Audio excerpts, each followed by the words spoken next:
Halo, berjumpa lagi dengan saya Raiza. Kali ini saya akan membahas segmen dalam pembahasan pendidikan, khususnya pendidikan Pancasila. Dan hari ini teman-teman kita akan membahas materi tentang Pancasila sebagai dasar pengembangan ilmu. Sampai di sini dulu, ada yang mau ditanyakan atau sudah terfikirkan kita mau membahas apa? Ya, tepatnya kita akan mengkorelasikan keilmuan Pancasila dengan permasalahan-permasalahan yang saat ini sangat relevan. Contohnya seperti penggunaan sosial media, kemudian kredibilitas seorang dokter, seorang Polri, ataupun aparat-aparat yang lain. Jadi teman-teman, pada kesempatan hari ini untuk memudahkan pembahasan, saya mencoba membuat peta apa saja yang akan kita bahas nantinya. Seperti yang bisa Anda lihat, bahwasanya yang pertama kita akan membahas tentang sejarah perkembangan ilmu.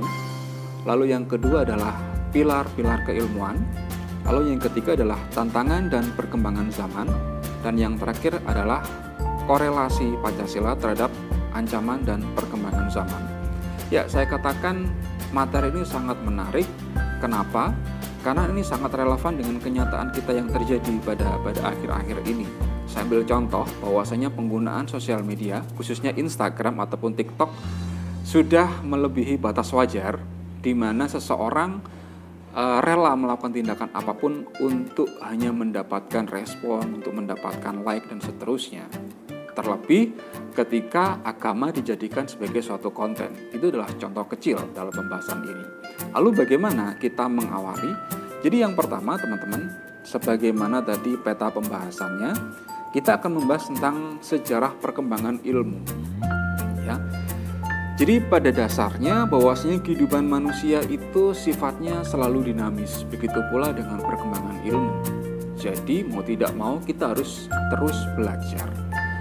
Apakah itu jawaban yang tepat? Saya rasa belum, karena kita perlu meletakkan landasan dasar bagaimana perkembangan ilmu itu berawal. Jadi yang pertama, pada era Yunani kuno yang dikenal sebagai zaman mitologi, artinya apa? Di sana nilai-nilai mitos itu sangat berperan besar dalam memainkan suatu perannya.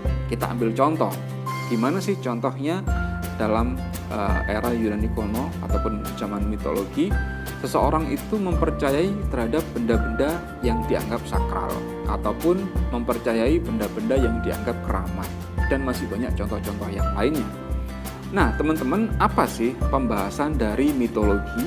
Sebenarnya mitologi ataupun mitos itu merupakan suatu upaya yang dilakukan oleh nenek moyang ataupun orang pada zaman dulu untuk tetap bisa melanggengkan informasi agar terus dilakukan oleh orang saat ini. Ambil contoh bahwasanya orang dulu begitu di dalam mungkin lingkungan Anda ataupun keluarga Anda pernah mengatakan bahwasanya pamali, kemudian jangan pernah potong kuku malam-malam, jangan pernah nyapu malam-malam.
Di sana ini dijelaskan bahwasanya pembahasan teologi ini apakah sudah sesuai ataupun menjawab dengan perkembangan zaman? Ternyata tidak, karena di sana justru kepentingan itu bermuncul sehingga memunculkan pembahasan-pembahasan yang lain.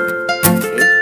Lalu yang terakhir yaitu adalah abad modern atau bisa dikenal sebagai Aufklärung ataupun abad pencerahan, di mana keilmuan itu sudah memiliki dasar, sudah memiliki dalil yang bisa diuji secara ilmiah, objektif, sistematis, metodologis.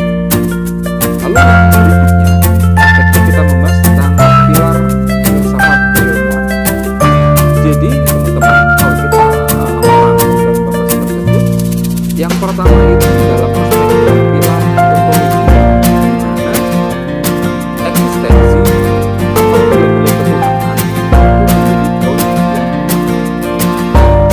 lalu yang kedua, pilar epistemologi yang menunjukkan pada sumber pengetahuan, kebenaran, dan lain-lain. Yang ketiga itu adalah pilar aksiologi yang mana mempertimbangkan nilai. Artinya kalau bisa kita sederhanakan, pembahasan pilar ontologi itu tentang apa? Bagaimana kita bisa berpikir secara mendalam berkaitan dengan pilihan dari mana dan seterusnya. Dan kalau pilar epistemologi itu adalah sumber pengetahuan kebenaran. Untuk bisa mendapatkan kebenaran itu apa yang harus kita lakukan? Observasikah, analitika, dan seterusnya. Jadi lebih kepada caranya. Kalau untuk pilar aksiologi itu adalah pertimbangan nilai.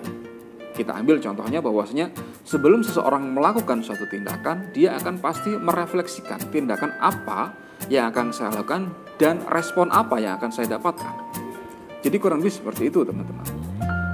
Nah, lalu berikutnya saya lanjutkan pada prinsip berpikir ilmiah, yang mana pembahasan prinsip berpikir ilmiah ini merupakan jabaran ataupun bentuk sederhana dari pilar filsafat keilmuan. Yang pertama itu adalah objektif. Ya, artinya apa? Untuk bisa objektif itu kita diharuskan melihat realita yang ada ataupun kondisi lapangan yang ada dengan mengesampingkan pendapat individu, pendapat masyarakat, dan masih banyak yang lainnya. Jadi fokusnya kepada kondisi lapangan, fakta yang ada. Lalu yang berikutnya yaitu adalah rasional, menggunakan cara berpikir secara logis. Jadi bagaimana itu bisa terjadi? Kemudian apa yang menyebabkan ini bisa mengapung dan seterusnya. Nah, logis sendiri yang ketiga adalah logis. Logis itu adalah menggunakan pemikiran yang bisa dicerna dengan akal. Ya, kan ada pembahasan-pembahasan yang hari ini itu muncul gitu ya. Bagaimana seseorang bisa memindahkan penyakit dari orang satu ke hewan, ke kambing dan seterusnya mungkin. Oke. Jadi ada kalau teman-teman memahami bahwasanya ada yang namanya batra, pengobatan tradisional, apa itu namanya? Bukan batra, terkun ya. Kalau dulu itu namanya adalah terkun, dokter plus dukun.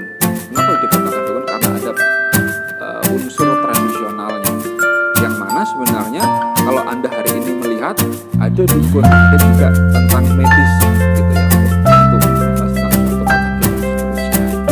Jadi bagaimana ini penyakit bisa dipindahkan kan kalau dalam pemikiran rasional dokter.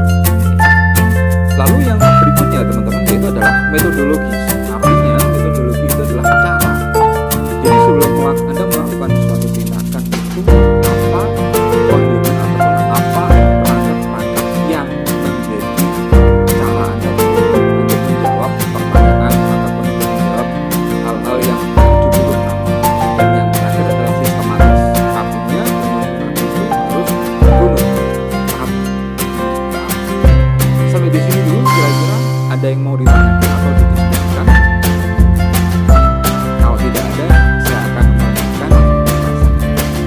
Nah teman-teman, ketika kita membahas tentang apa sih korelasi Pancasila sebagai dasar pengembangan keilmuan itu, yang pertama ada sumber sejarah.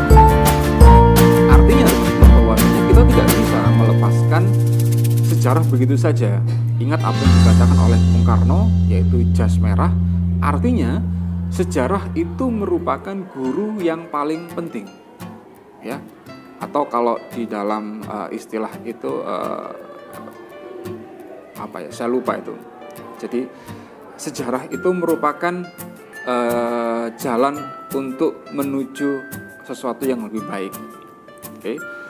Nah, kita ambil contoh. Apa korelasinya sejarah dalam kehidupan kita? Kredibilitas Pancasila hari ini. Artinya begini teman-teman. Ketika seseorang tidak memahami sejarah itu secara menyeluruh, secara otomatis kecintaan terhadap Pancasila ataupun pemahaman terhadap Pancasilanya pasti akan berkurang. Efeknya adalah tindakan yang dilakukan itu jelas tidak mencerminkan sifat-sifat yang Pancasilais. Oke. Lalu yang kedua yaitu dalam perspektif sumber sosiologis. Artinya begini, bahwasanya kehidupan kita itu dipenuhi oleh nilai, norma, budaya. Nah, di sana teman-teman penjelasannya bahwasanya nilai dan norma itu adalah kondimen ataupun penyusun dalam membentuk suatu karakter, membentuk nilai-nilai luhur Pancasila, yang mana hal itulah menyebabkan relevansi sampai dengan hari ini kalau kita ngomong tentang Pancasila. Artinya bagaimana, Pak? Artinya begini, Pancasila itu saya katakan bahwasanya ideologi yang sampai dengan detik ini sangat relevan tentang ketuhanan, tentang kemanusiaan, tentang persatuan. Yang mana kalau Anda semuanya bisa menelisik permasalahan-permasalahan hal-hal yang demikian itu banyak sekali terjadi. Coba kaitkan permasalahan-permasalahan hari ini dengan dengan pembahasan Pancasila di setiap silanya. Entah itu dalam perspektif yang positif, prestasi dan seterusnya, ataupun dalam permasalahan ataupun hal-hal yang menjadi keresahan Anda. Oke. Lalu yang ketiga adalah sumber politis dan yang keempat adalah sumber budaya. Sekali lagi teman-teman saya sampaikan bahwasanya kebudayaan itu merupakan simpul dari kehidupan masyarakat Indonesia. Kita terlahir dari bangsa yang berbeda, kebudayaan yang berbeda, bahasa yang berbeda. Tetapi kenapa kita bisa bersatu? Karena kita memahami bahwasanya perbedaan itulah yang menjadi keunikan, menjadi warna tersendiri. Kalau kita mau telisik lebih dalam, kenapa hal itu bisa terjadi?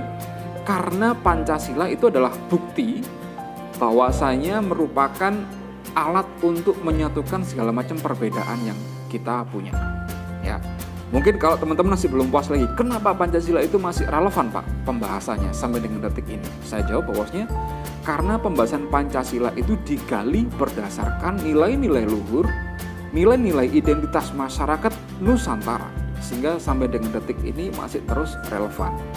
Kita ambil contoh bahwasanya bagaimana religiusitas dari kerajaan-kerajaan, baik itu kerajaan Kutai, kerajaan Mataram, kerajaan Sriwijaya, kerajaan Mojopahit, yang mana di sana membahas bahwasanya saya akan berhenti makan buah palapa sebelum Nusa dan Antara bersatu. Itu sebenarnya merupakan satu contoh yang sangat relevan, teman-teman, bahwasanya di sana mereka sadar bahwasanya upaya untuk mengabdi kepada Sang Hyang Widi itu merupakan nilai yang terbesar. Belum lagi nanti pembahasan tentang kenduri, belum lagi nanti pembahasan tentang tahlil, belum lagi nanti pembahasan tentang sedekah dan seterusnya, yang mana itu merupakan rasa syukur ataupun upaya seseorang mengingat Tuhannya. Oke. Jadi saya rasa pembahasan budaya dengan Pancasila itu sangat kompleks. Dan saya tambahkan lagi bahwasanya budaya itu merupakan simpul kehidupan masyarakat Indonesia. Kita ambil contoh masyarakat desa dengan masyarakat kota itu kan berbeda, ya. Itulah sebenarnya simpulnya. Ketika masyarakat desa sudah tidak lagi mengimplementasikan nilai-nilai tradisi ataupun nilai-nilai budaya, sebenarnya sudah tidak ada lagi masyarakat perkotaan. Kenapa demikian?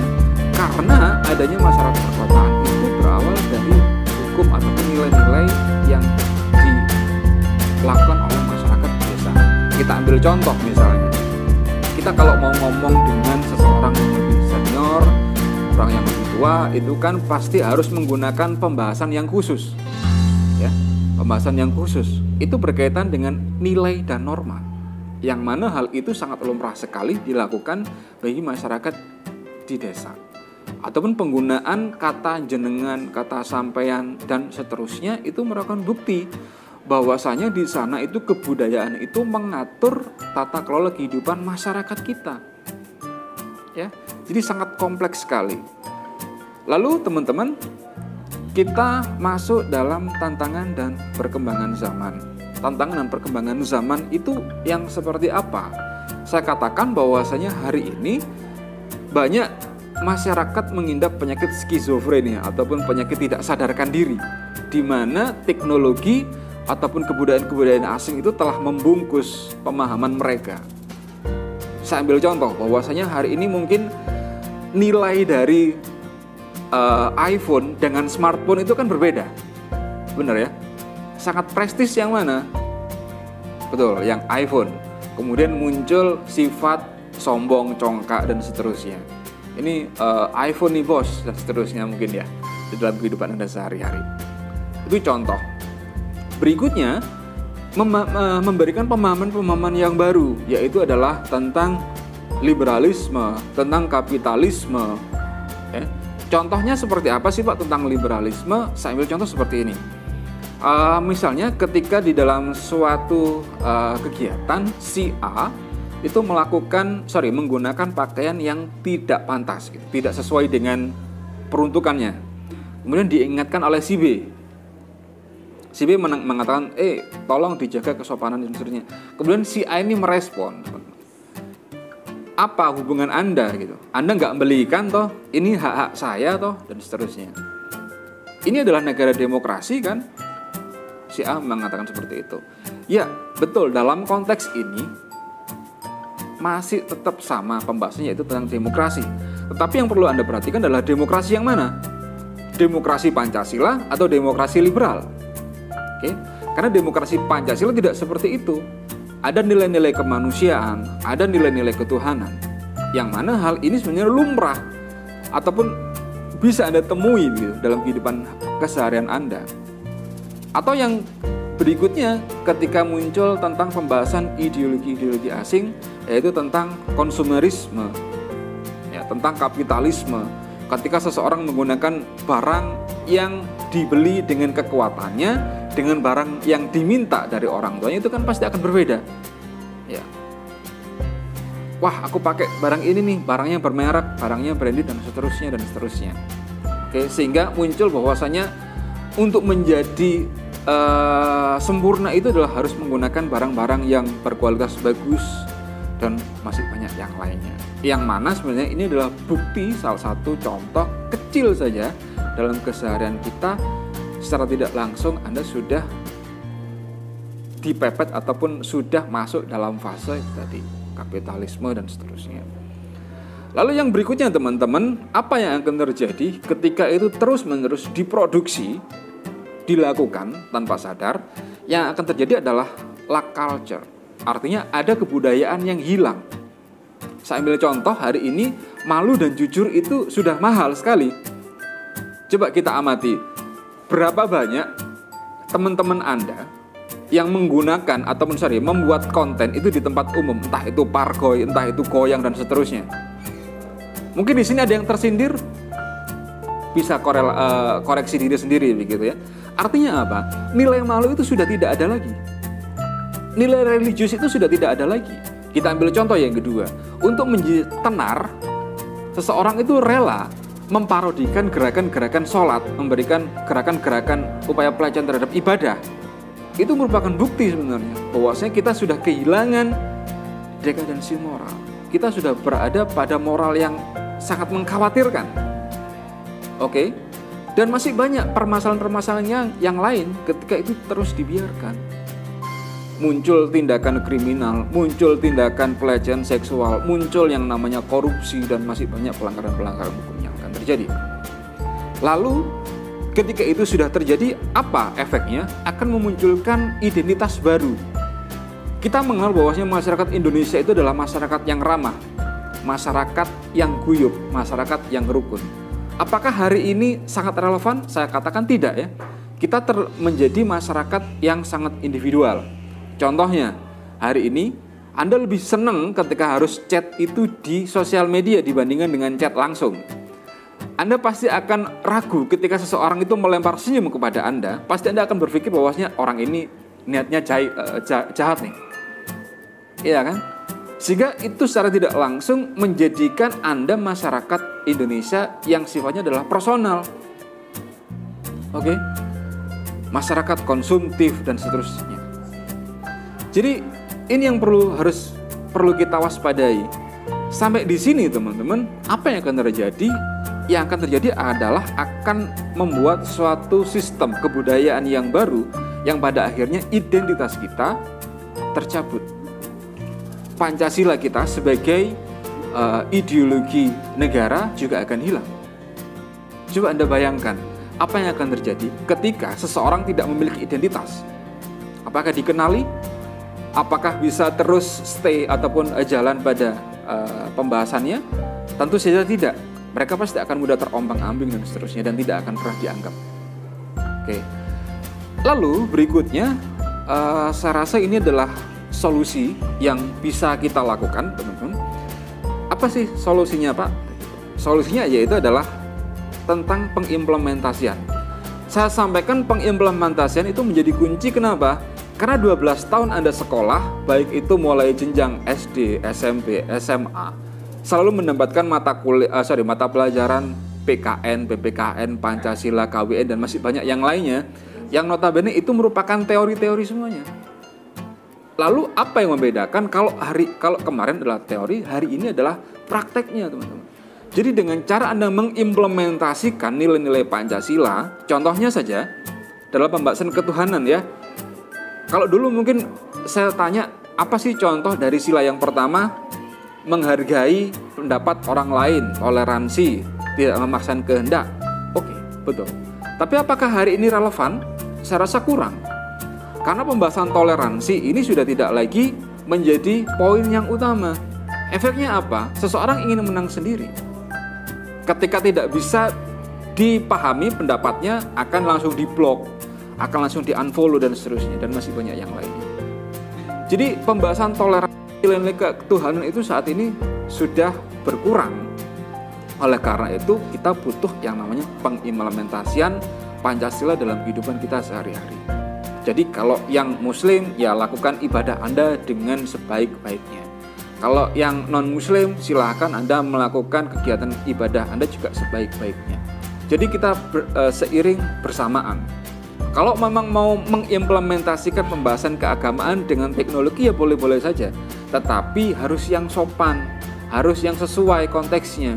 Jangan menggunakan nama agama, mempraktekkan tindakan-tindakan praktek keagamaan hanya untuk mencari sensasi.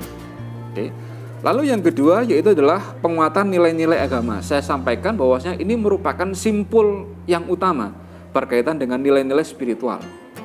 Oke. Karena masing-masing agama saya yakin bahwasanya poinnya itu adalah berbeda-beda, penyampainya adalah berbeda-beda meskipun dengan tujuan yang sama, teman-teman. Jadi agama ini merupakan kompas, merupakan panduan keimanan seseorang agar hidupnya tentram, aman, damai, dan bahagia. Jadi sekali lagi ya, saya sampaikan bahwasanya keberadaan Pancasila dengan keberadaan agama itu bukan merupakan suatu yang saling berseberangan, justru merupakan suatu yang saling menjaga satu sama lain. Korelasinya di mana? Agama dalam perspektif Pancasila itu merupakan suatu instrumen untuk seseorang mendapatkan ketenangan dalam kehidupannya melalui bertuhan. Sebaliknya, perspektif Pancasila dalam agama itu merupakan suatu upaya untuk menjalankan proses bernegara sebagaimana aturan-aturan yang telah ditentukan. Saya lanjutkan ya. Lalu yang ketiga yaitu adalah penguatan nilai-nilai budaya. Saya sampaikan bahwasanya penguatan nilai budaya itu sangat penting sekali ya. Karena hari ini kita sudah kehilangan banyak sekali kebudayaan. Kebudayaan yang seperti apa itu? Kebudayaan malu, kebudayaan jujur, kemudian kebudayaan-kebudayaan yang ada di daerah Anda masing-masing. Contohnya, kalau Anda dari daerah, itu pasti kan ada yang namanya persik deso, ada yang namanya selamatan, ada yang namanya hajatan, dan masih banyak yang lainnya. Kemudian kalau dari daerah yang lainnya juga pasti ada nilai-nilai tradisi yang terus muncul. Itu jangan pernah ditinggalkan, teman-teman. Sekali lagi, karena kebudayaan itu merupakan simpul keberadaan dari kehidupan masyarakat di Indonesia. Ya. Dan yang terakhir yaitu adalah penegakan hukum. Artinya prinsip hukum di sini harus sesuai peruntukannya, jangan kemudian tebang pilih. Ya. Jadi kalau secara tidak langsung kita sudah sadar mengenai moral, etika, dan seterusnya. Dan yang berikutnya kita akan sadar tentang bagaimana cara membentuk aturan-aturan yang bersifat mengatur, membatasi, dan mengikat. Saya rasa itu materi singkat yang bisa saya sampaikan kepada Anda. Semoga materi ini bisa bermanfaat. Saya sampaikan terima kasih. Kurang lebihnya, Assalamualaikum warahmatullahi wabarakatuh.